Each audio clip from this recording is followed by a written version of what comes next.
이사야 66장. 여호와께서 이렇게 말씀하셨다.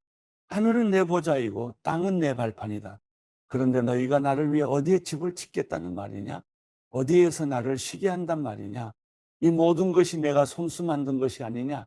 그래서 이 모든 것이 내 것이 아니냐? 여호와의 말씀이다. 내가 국어 보는 사람은 학대를 받아서 괴로워하는 사람, 마음이 찢어지고 깨진 사람, 내 말이라면 벌벌 떠는 사람이다. 그러나 소를 잡아 들이는 사람은 사람을 죽이는 사람과 다름이 없고, 양을 잡아 들이는 사람은 개의 목을 꺾는 사람과 다름이 없다. 곡식 제사를 드리는 사람은 돼지의 피를 바치는 사람과 다름이 없고, 분향을 드리는 사람은 우상 앞에 무릎을 꿇는 사람이나 다름이 없다. 이렇게 제각각 자기 식대로 마음을 먹고 가증한 것들을 좋아했다. 그래서 나도 그들을 괴롭히기로 마음을 먹고 그들이 무서워하는 것을 그들에게 가져갈 것이다. 내가 불러도 그들이 대답하지 않았고 내가 말해도 그들이 듣지 않았다. 그들이 내 눈에 거슬리는 일을 했을 뿐 아니라 내가 싫어하는 집만 골라서 했기 때문이다. 여호와의 말씀을 들으라. 너희는 그분의 말씀에 떨고 있구나. 너희를 미워하는 너희 형제는 내 이름을 부른다는 이유로 너희를 따돌리면서 어디 한번 여호와께서 영광을 드러내셔서 너희가 기뻐하는 모습을 좀 보자꾸나 하고 비꼬아 말하지만 그들이 도리어 부끄러움을 당할 것이다. 성읍에서 아우성 소리가 난다. 성전에서도 소리가 들린다. 이것은 여호와께서 그분의 원수들에게 그들이 받아 마땅한 대로 안갚음하시는 소리다. 시온은 진통이 시작되기도 전에 이미 나았고 산고가 덮치기도 전에 아이를 낳았다. 누가 이런 일을 들은 적이 있느냐? 누가 이런 일을 본 적이 있느냐? 어떻게 땅이 하루 만에 생기고 한 민족이 순식간에 생겨나겠느냐? 그러나 시온은 진통이 시작되자마자 아이들을 낳고 있구나. 내가 아이를 갖게 하려고 하는데 어떻게 아이를 낳게 하지 않겠느냐? 여호와께서 말씀하신다. 내가 아이를 낳게 하려고 하는데 어떻게 나오지 못하게 태를 닫겠느냐? 내 하나님께서 말씀하셨다. 예루살렘을 사랑하는 사람들아, 그 성읍과 함께 기뻐하고 즐거워하라. 예루살렘을 두고 슬퍼하던 사람들아, 그 성읍과 함께 매우 기뻐하라. 너희는 젖을 빠는 것처럼 그 위로하는 품에서 만족할 것이고 젖을 깊이 빠는 것처럼 그 넉넉함에 기뻐할 것이다. 여호와께서 이렇게 말씀하셨다. 보라, 내가 예루살렘에 평화를 강물처럼 흐르게 하고 여러 나라의 재물을 범람하는 시내처럼 넘치게 하겠다. 너희는 그 성읍의 젖을 빨고 그 품에 안기며 그 무릎에서 응석을 부릴 것이다. 어머니가 자기 아이를 위로하듯이 내가 너희를 위로하겠다.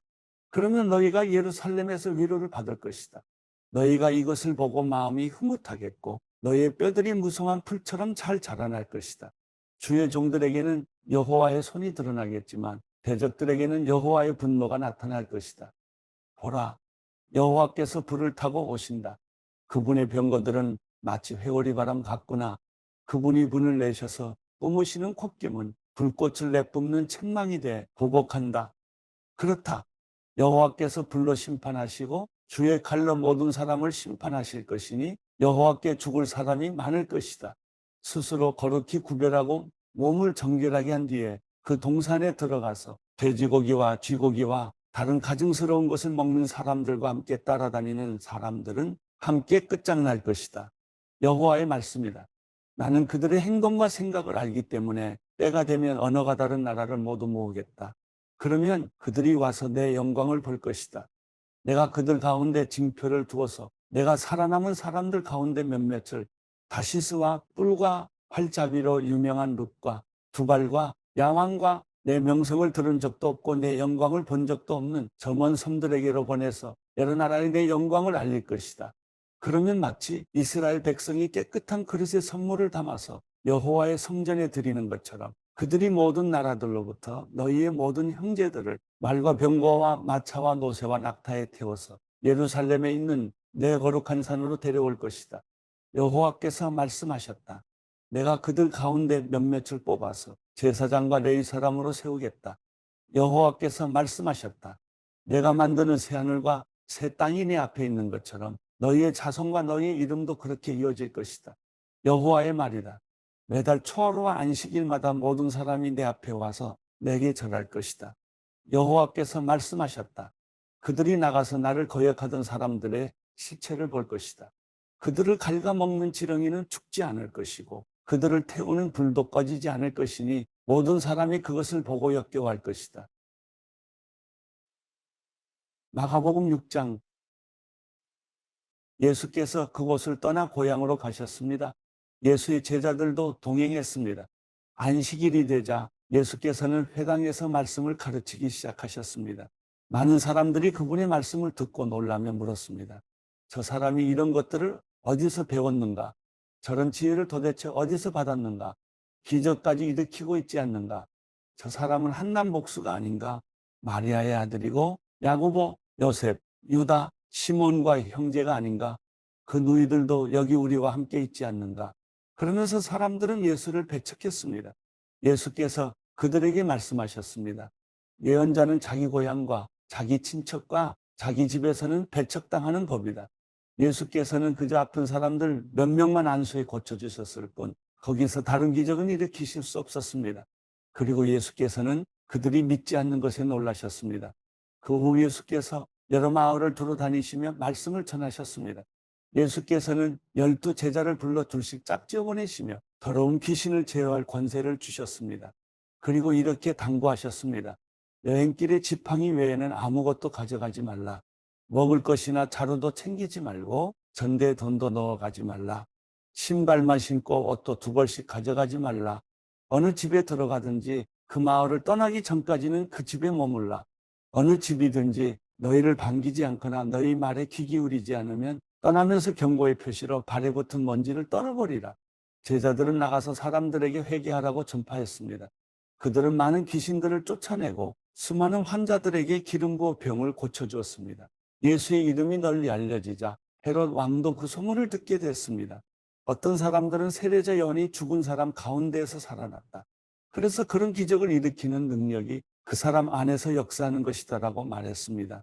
또 그는 엘리야다 하는 사람도 있었고 어떤 사람들은 그는 예언자다. 옛 예언자들 가운데 한 사람과 같은 사람이다라고 말하기도 했습니다. 이런 이야기를 듣고 헤롯이 말했습니다. 내가 목을 벤 요한이 죽은 사람 가운데서 살아났나 보다. 헤롯은 전에 요한을 체포하라는 명령을 직접 내렸고 결국 요한을 잡아다가 감옥에 가둔 적이 있었습니다. 헤롯이 자기 동생 빌립의 아내 헤로디아와 결혼한 것 때문에 요한이 헤롯에게 동생의 아내를 데려간 것은 옳지 않다라고 말해왔기 때문입니다. 그래서 헤로디아는 원한을 품고 요한을 죽이려 했습니다. 그러나 그렇게 할 수 없었습니다. 그것은 요한이 의롭고 거룩한 사람임을 헤롯이 알고 그를 두려워하며 보호해 주었기 때문입니다. 헤롯이 요한의 말을 듣고 있으면 마음이 몹시 괴로웠지만 그럼에도 그의 말을 달게 듣곤 했습니다. 그런데 때마침 좋은 기회가 왔습니다. 헤롯은 자기 생일에 고관들과 천부장들과 갈릴리 인사들을 초청해 만찬을 베풀었습니다. 그때 헤로디아의 딸이 들어와 춤을 춰 헤롯과 손님들을 즐겁게 해주었습니다. 왕이 그 소녀에게 말했습니다. 무엇이든 내가 원하는 것을 말해봐라. 내가 다 들어주겠다. 헤롯은 그 소녀에게 맹세까지 하면서 약속했습니다. 내 소원이 무엇인지 말해봐라. 내 나라의 절반이라도 떼어주겠다. 소녀는 나가서 자기 어머니에게 물었습니다. 무엇을 달라고 할까요? 그 어머니가 대답했습니다. 세례자 요한의 머리를 달라고 해라. 소녀가 곧장 왕에게 달려가 요구했습니다. 지금 곧 세례자 요한의 머리를 쟁반에 담아 제게 주십시오. 왕은 몹시 난감했습니다.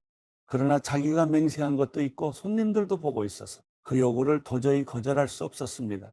그래서 왕은 곧 호위병을 보내 요한의 목을 베어오라고 명령했습니다. 호위병은 가서 감옥에 있는 요한의 목을 베어 그 머리를 쟁반에 담아가지고 돌아와 소녀에게 주었습니다. 그 소녀는 그것을 자기 어머니에게 갖다 주었습니다. 요한의 제자들이 이 소식을 듣자마자 달려와 시신을 가져다가 무덤에 안치했습니다. 사도들이 예수께 돌아와 자기들이 한 일과 가르친 것을 모두 보고했습니다. 그런데 거기에는 오가는 사람들이 너무 많아 예수와 제자들은 먹을 겨를조차 없었습니다. 예수께서 그들에게 말씀하셨습니다. 외딴 곳으로 가서 잠시 쉬라. 그래서 그들은 따로 배를 타고 외딴 곳으로 갔습니다. 그런데 많은 사람들이 그들이 떠나는 것을 보고 그들을 알아보았습니다. 그러고는 여러 마을에서 달려나와 길을 따라 걸어가서 그들보다 그곳에 먼저 가 있었습니다. 예수께서 도착해 많은 사람들을 보시고 목자 없는 양들 같은 그들을 불쌍히 여겨 그들에게 여러 가지로 가르쳐주기 시작하셨습니다. 날이 저물어 가자 제자들이 예수께 다가와서 말했습니다. 이곳은 빈들인데다 시간도 벌써 많이 늦었습니다.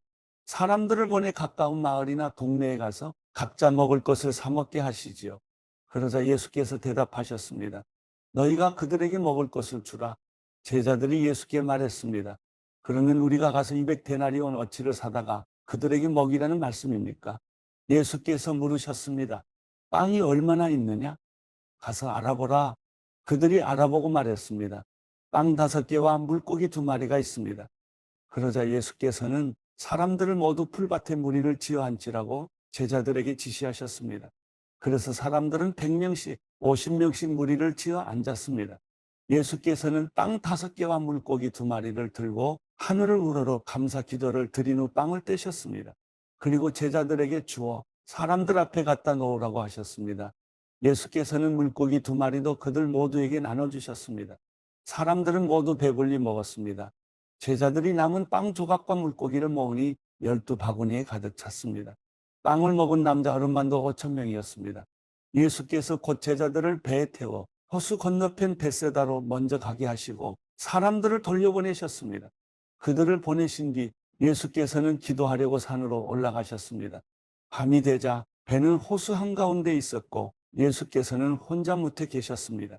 예수께서는 제자들이 강한 바람 때문에 노젓느라 안간힘을 쓰는 것을 보셨습니다. 이른 새벽에 예수께서 물 위를 걸어 그들에게 나아가시다 그들 곁을 지나가려고 하셨습니다. 예수께서 물 위를 걸어오시는 것을 본 제자들은 유령인 줄 알고 소리를 질렀습니다. 그들 모두 예수를 보고 겁에 질렸습니다. 그러자 곧 예수께서 그들에게 말씀하셨습니다. 안심하라, 나다. 두려워하지 말라. 그리고 예수께서 제자들이 탄 배에 오르시자 바람이 잔잔해졌습니다. 제자들은 몹시 놀랐습니다. 그것은 제자들이 예수께서 빵을 먹이신 기적을 보고도 아직 제대로 깨닫지 못하고 마음이 둔해져 있었기 때문입니다. 그들은 호수를 건너 게네사렛에 도착해 배를 태웠습니다. 그들이 배에서 내리자 사람들은 예수를 즉시 알아보았습니다. 사람들은 온 지역을 뛰어다니며 예수께서 계시는 곳이면 어디든지 아픈 사람들을 자리에 눕힌 채 짊어지고 오기 시작했습니다. 예수께서 가시는 곳이면 어디든지 마을이든 도시든 농촌이든 할 것 없이 사람들은 아픈 사람들을 시장에 데려다 두고 예수의 옷자락이라도 만질 수 있도록 간청했습니다. 그리고 손을 댄 사람들은 모두 병에서 나았습니다.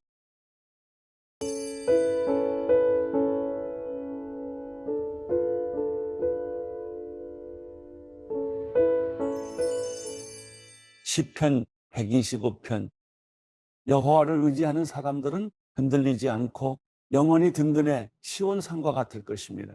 산들이 예루살렘을 둘러싼 것처럼 여호와께서도 그 백성들을 지금부터 영원히 둘러싸실 것입니다. 의인들에게 분배된 땅 위에 악인들의 힘이 미치지 못할 것입니다. 만약 그렇다면 의인들이 악인들의 손을 빌려 악을 행할지도 모르지 않습니까? 여호와여, 선한 사람들과 마음이 정직한 사람들을 선하게 대하소서.